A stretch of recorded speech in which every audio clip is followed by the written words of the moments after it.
रायजो राजा नोंथांमोन दिनै आङो 3 नं क'क्राझार समस्तिखौ लानानै नोंथांमोननि गेजेराव आङो शेयार खालामनो सानदों आंनि भिडिअनि गेजेरजों। दिनै 3 नं क'क्राझाराव BPF दोलोनिफ्राय हाग्रामा महिलारिनि बिसि सेवलि महिलारि नङा होमबा भार्सेस लरेन्स इस्लारि नङा होमबा बे जायगानिनो नङा होमबा दिनै हाग्रामा महिलारिनि बिसि सेवलि मेडामाबो बे जायगानिनो आरो लरेन्स इस्लारियाबो नैबे जायगानिनो नङा होमबा दिनै नोंथांमोना भटखौ सोरनो होगोन नोंथांमोना जोबोद गोनो गोथो जादों नङा होमबा जायनाखि सेवलिया गावनि थाखा फैसा कौटि कौटि थाखाखौ लानानै 10टा 20टा गारि लानानै गावनि खिबुआव खारफागासिनो दं 10टा 20टा गारिया सेवलि मेडामनि खिबु खारफागासिनो दं आरो बिथाङा 17 बोसोराव सोर BPFनि सापर्टार सोर BPFनि कर्म बिथाङा सिनायामोन 17 बोसोराव बिथाङा सोर UPPLनि सोर BPFनि रावखौबो सिनायामोन जायनाखि बिथाङा दिनै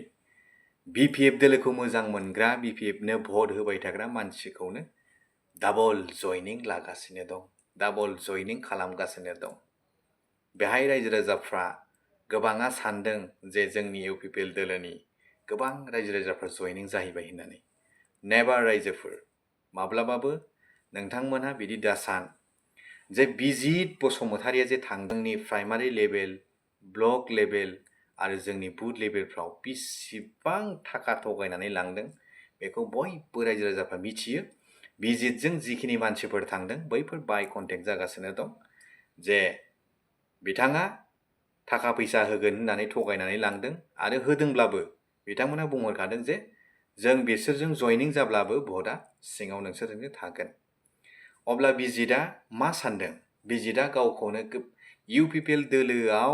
5 बोसोर बिथाङा UPPL दोलोआव थादोंब्लाबो बिथाङा जेबो UPPLनि थाखाय मोजां खामानि मावलाङाखै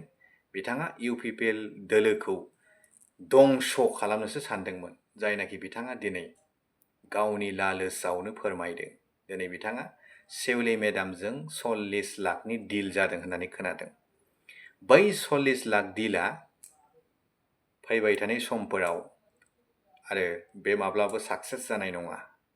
बेखौ आङो नुहुरदों मानो होनना बुङोबा बिथाङा जोबोद थगायनो गोरों बिथाङा जोबोद माने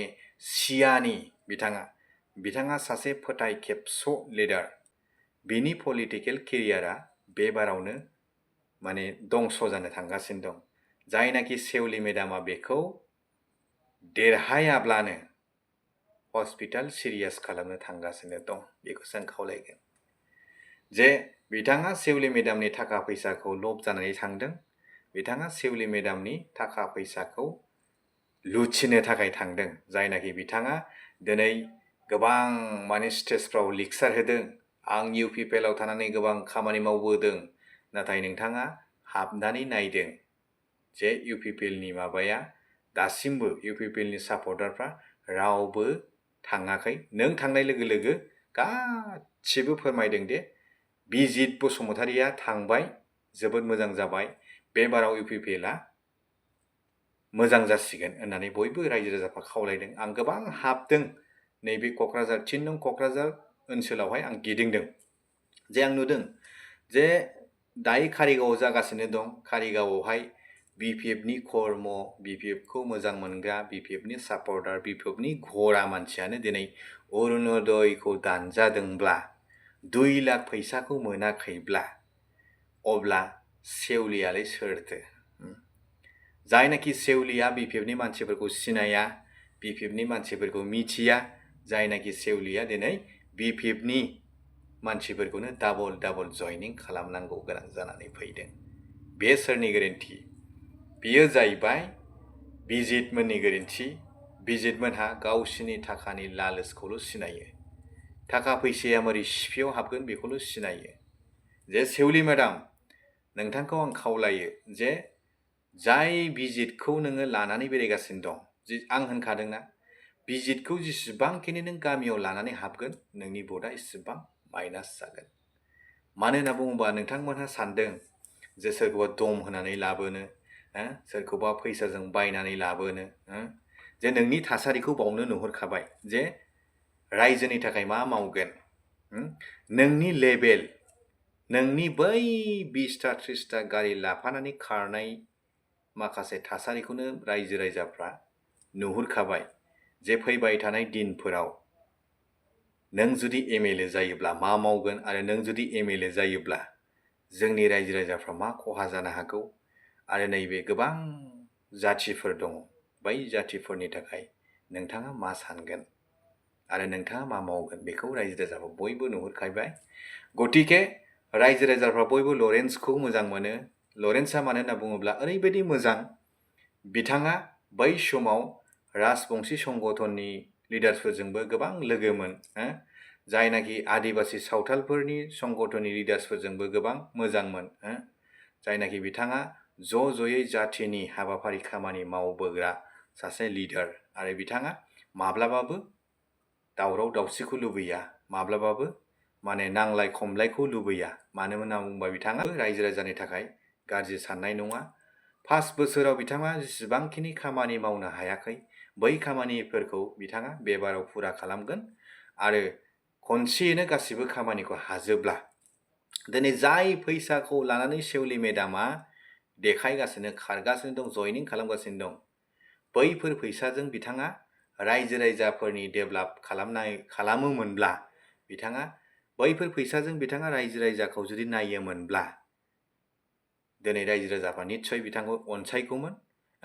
जायनाखि बिथाङा दिनै एमएलए महरैसो रायजो राजाफोरखौ सिबिनो ओंखारदों,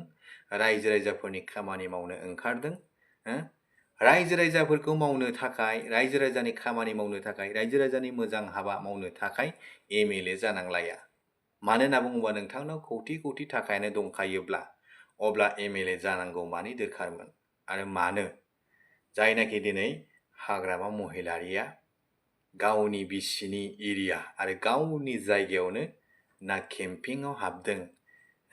ना मोनसे मिटिंनि थाखाय बिथाङा सिटिं बानायदों, गैया। मानो होनना बुङोबा बिथाङा गावनि बिसिनि पलिटिकेल